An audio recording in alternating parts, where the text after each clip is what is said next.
Imagine living in a world where a drop of ancestry could dictate your entire life.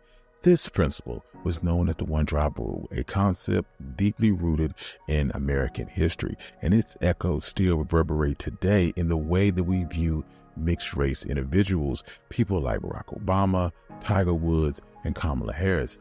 Poet Langston Hughes noted in his memoir, saying that in the U.S., a Negro was used to describe anyone with black ancestry, whereas in Africa, it referred to someone that was fully black. Well, today we're going to talk about the history of the one-drop rule. And if you like stories like this, you can find more stories like this at onemichistory.com. Also, you like this channel, find our Patreon page in the description below. But without further ado, let's get started.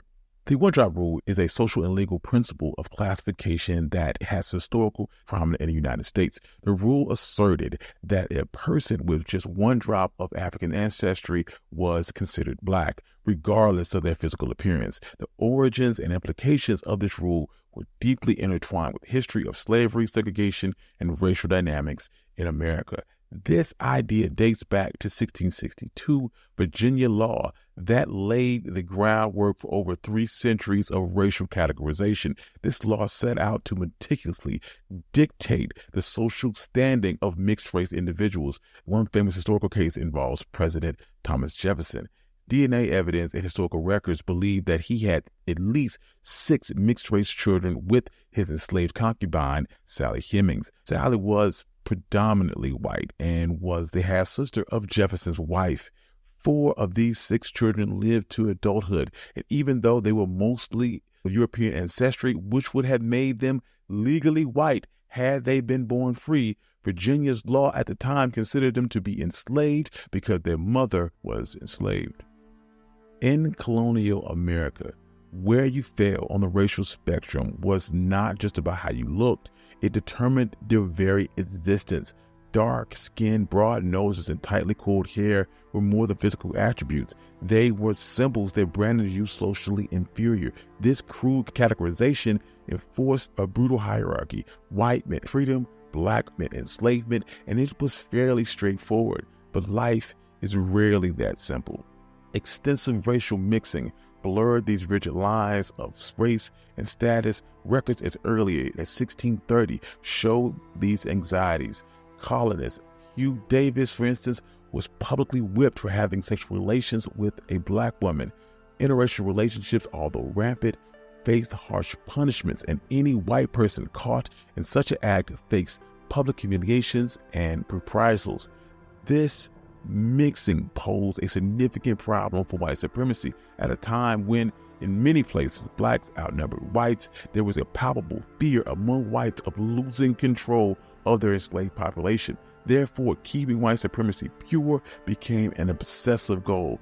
These white anxieties about racial mixing was tied to eugenics and scientific racism, both claiming the superiority of the white race and painting blackness as a contaminant. To protect this ideology, it was critical to keep the color lines firm and clear. Thus, miscegenation laws were born. These laws made interracial marriage and sometimes even sex a criminal act. Although these laws appeared to police interactions between different races, they primarily sought to regulate the behaviors of white people. Essentially, because blacks were already enslaved, these laws ensured that whites adhered to this manufactured boundary of racial purity. The impact of these laws well beyond human relationships. They also shaped legal definitions of race. Many people who had mixed ancestry looked white, and because they were mostly of European descent, they were considered legally white.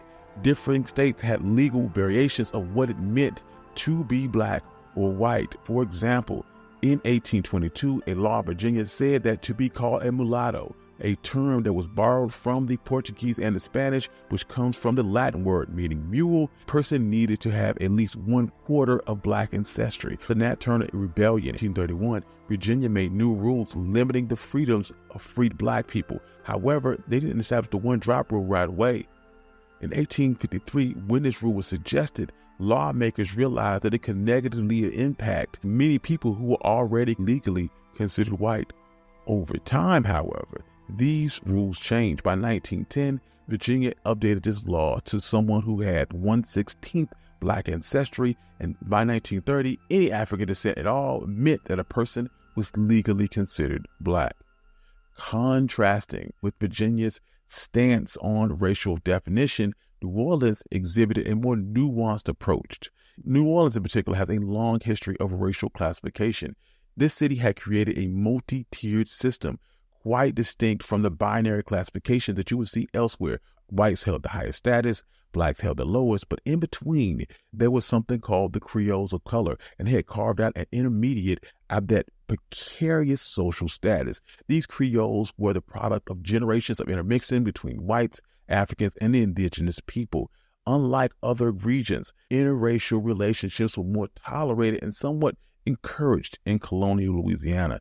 In this in-between class, Creoles functioned as a buffer, helping whites maintain their dominance while keeping unmixed Blacks firmly in their place. Creole children often received recognition and even freedoms from their white fathers. This acknowledgement allowed many Creoles to rise to positions of privilege and be ingratiated into the elite class.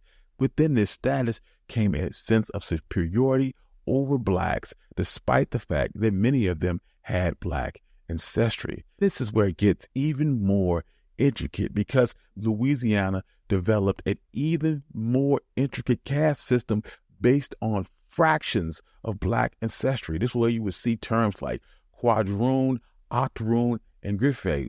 These were used to describe the exact portion of Black and white lineage that a person had. This granularity highlights how desperately society clung to these racial distinctions, even though the lines were incredibly blurred. After the Civil War, Southern states created laws to enforce segregation and limit the rights of Black people, stripping them of their right to vote, their political participation. Between 1890 and 1908, these laws were passed by all former Confederate states and maintained until the 1960s. This notion of the one-drop rule was crystallized in 1896 when the Supreme Court in its infamous Plessy versus Ferguson decision. This upheld the segregationist laws that established the separate but equal doctrine. This ruling triggered by the case of Homer Plessy, a man that was considered Black under Louisiana law due to him being 1/8 Black. This cemented the legal foundation for racial discrimination. Between 1910 and 1930, states like Tennessee, Louisiana, Texas, and Mississippi adopted the one-drop rule, while other states practiced it de facto.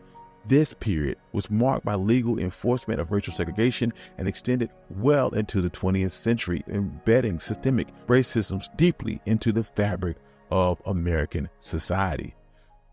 Fast forward to the 1940s, where individuals like Walter Pecker in Virginia and Nomi Drake in Louisiana took the one-drop rule to even further draconian measures, warping records and erasing the rich heritage of countless families. Pecker's chilling belief that there was a higher race and that race must be protected from the lessers. Pecker's Racial Integration Act, which passed in Virginia in 1924, this new law prohibited interracial marriage and ushered in a long period of racial discrimination administered by the Virginia government. Walter Pecker, as head of Virginia's Bureau of Vital Statistics, Pecker was responsible for ensuring that all infants born in Virginia received birth certificates that included their racial designation. He was an active eugenist and used bureaucracy as a weapon against Black and indigenous people all across the state. Yet, amid this tapestry of oppression, there emerged sparks of hope and resilience. The civil rights movement during the 50s and 60s started to dismantle this legal segregation and pushed against century-old barriers. The landmark 1967 Supreme Court decision in Loving versus Virginia was a watershed moment, striking down Virginia's ban on interracial marriages and the underlying prejudicial principles of Pecker's Racial Integration Act. This ruling marked a crucial victory in the fight for racial and decades of systemic discrimination and erasure of mixed-race identity. Interestingly, the one-drop rule was not unique to the United States and did find parallels in other societies with histories of race mixing, such as Latin America. Also in Nazi Germany, the Nuremberg laws came up with a system determining who belonged to what group. that was based on the one-drop rule. This allowed Nazis to criminalize marriage and sex between Jewish people and Aryans. But rather than adopting the one-drop rule, Nazis decreed that a Jewish person was anyone who had 3 or more Jewish grandparents.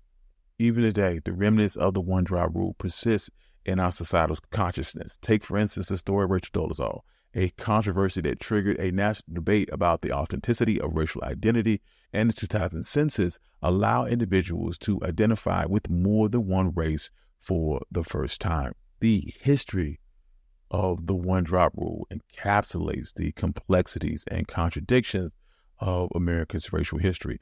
It is a testament to the ways in which laws and social norms can crystallize racial boundaries that are essentially just social constructs. And it highlights the ongoing struggle to navigate and dismantle these rigid classifications in the pursuit of a more equitable society. Thank you. This has been One Mic Black History, and this is the story of the one-drop rule. If you like stories like this, you can find more stories like this on OneMicHistory.com. Also, please hit that like button and subscribe to the channel. I'd like to thank all my Patreon subscribers. Without you, none of this could be possible. Peace.